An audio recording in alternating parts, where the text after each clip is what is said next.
think the most disturbing part of this last debate was when Joe Biden said that we're going to be going into a dark winter.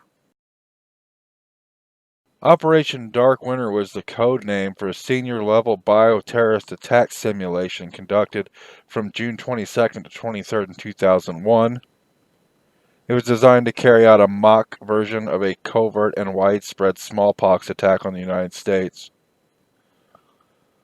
And what's really disturbing about that is the fact that Joe Biden is so deeply in bed with the CCP. As we're finding out from Hunter Biden's emails and Tony Bobulinski, his cell phones and his statements, that the Chinese have been lining the Biden family's pockets for years now with no expectation for a return on investment, meaning that any money that they have given them was in exchange for some kind of political favors and some kind of pay-to-play scheme. And the fact that COVID did come from China, and he talks about a dark winter, which is a code name for a bioterrorist attack. Now, granted, this is speculation. It may seem a little paranoid. But why would he use the term dark winter?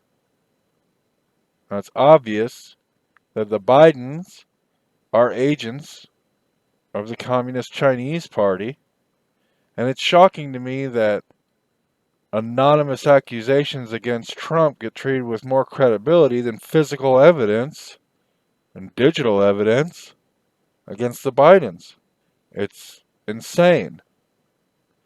And I wouldn't hold your breath that anything's going to happen to the Bidens, as we see this stuff all the time, and we don't see our political leaders held to any justice near the level that regular citizens face.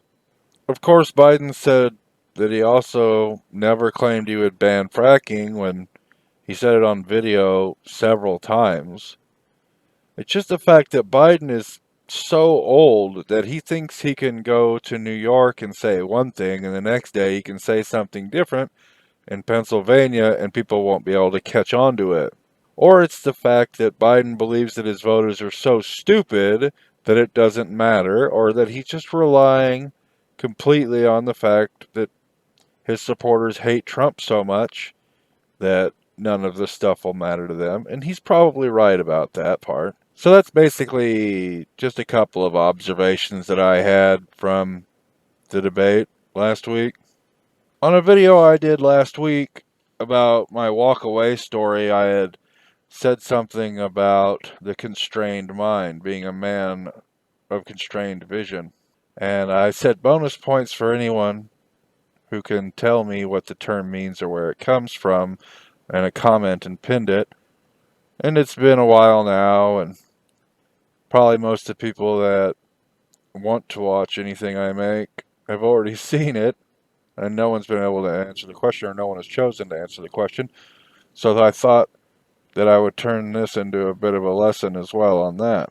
So the term comes from Thomas Sowell, who's one of the most brilliant and revered minds in America today on economics. But what he was trying to do a while back, as I believe the first book he wrote on the subject was called A Conflict of Visions, and I think he wrote it around 87. He wrote another one about it as well called Visions of the Anointed, sometime after that, if I'm not mixing them up. But I've read both the books, and to break it down for you very simply, he was trying to figure out why you can take two different people and present them with an issue and they will disagree on it, and then you can present them with an entirely different and unrelated issue and they will almost always disagree on that as well. And he chalked them up to one of them being of the constrained vision and one of them being of the unconstrained vision. Now, on its surface, looking at those words, you might think that unconstrained vision would be superior to constrained vision. But if you read what Sowell wrote about it, he said that the constrained vision is pretty much constrained by reality, and the unconstrained vision is not. The constrained vision realizes human nature and thinks that we should make policies that reflect the existence of human nature, where the unconstrained vision believes that human nature is malleable. And these are social constructionists or social reconstructionists or Marxists, leftist socialists, who believe that they can mold human nature and change it to their whim. They believe that human beings are perfectible and they are unwilling to compromise.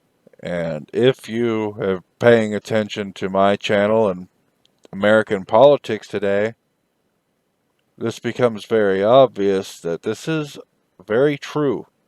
So I am definitely a man of the constrained vision. I think that people, even when they are pretending to be altruistic, often are doing things for their own best interest. So like an example of that would be, well, I have a friend that I have known for many years, and she is all about this defund the police, Black Lives Matter stuff, and taking money away from the police and giving it to social workers. And while you might believe that, well, you probably won't, but many people might believe that she's doing this because she thinks that that is what is best for, you know, I don't know, the black community or people in general. Turns out that she's a social worker. So her wanting to defund the police and fund more social workers may have a little bit of self-interest involved. Now, there are many ways to view self-interest, and people often believe that when you're doing something in self-interest that it's a bad thing, but that's not necessarily true either, though sometimes it can be. For instance, the man who invented the washing machine, he probably did that in self-interest because I'm sure he got really rich off of the washing machine. But it also liberated women in a great way. I mean, women slaved away before then, washing the clothes of their families by hand. So even though he may have invented the machine through self-interest, it benefited mankind greatly. And you can see this throughout history, that many people operating in self-interest have done great things for other people in the process. This is basically one of the very fundamental tenets of capitalism. If you create something that benefits your fellow man, you can prosper from that.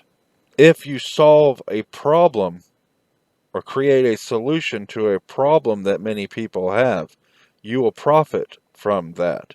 It is your reward. And with no reward, most people will be much less driven to come up with solutions to problems that other people have. Now, people of the unconstrained vision believe that they can simply change the desires of man to where they will want to work and toil and make sacrifices to create these things with no reward. That is an impossible task.